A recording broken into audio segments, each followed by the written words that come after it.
سلامونه دوستانو، په دې هیله چې ټول به راته روغ او جوړ یاست. د افغانستان کرکټ ملي اتلان به نن د ساوت افریقا پر وړاندې د درې نړیوالې ورځنۍ سیالۍ خپله لومړۍ لوبه نن مازدیګر ترسره کړي. تېره ورځ د افغانستان کرکټ ملي لوبډلې لوبډلمشر حشمت الله شاهدي په یوه خبري غونډه کې خبریالانو ته دا هم وویل چې ساوت افریقا کرکټ ملي لوبډله ډېره قوي او پیاوړې لوبډله ده، خو افغان لوبډلې هم په شارجه کرکټ لوبغالي کې یو ښه تمرینات ترسره کړي دي. د دغه هوا سره ولده ده، نو د ساوت افریقا پر وړاندې به یو ښه لوبه کوي. دا لومړی ځل دی چې د ساوت افریقا کرکټ ملي لوبډله د افغان لوبډلې پر وړاندې د درې نړیوالې ورځنۍ سیالۍ لوبلړۍ ترسره کوي.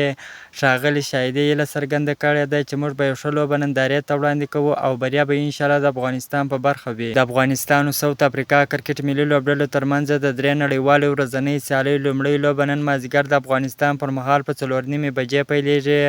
که تاسو هم غواړئ د کرکټ په اړه باندې تازه او مهمو معلومات څخه ځان خبر کړئ، زموږ پیج فالو چینل سبسکرایب کړئ. که دغه ویډیو په ټیک ټاک ګورئ، د ټیک ټاک آیډي هم درسره فالو کړئ. تر بلې ویډیو پورې د الله په امان.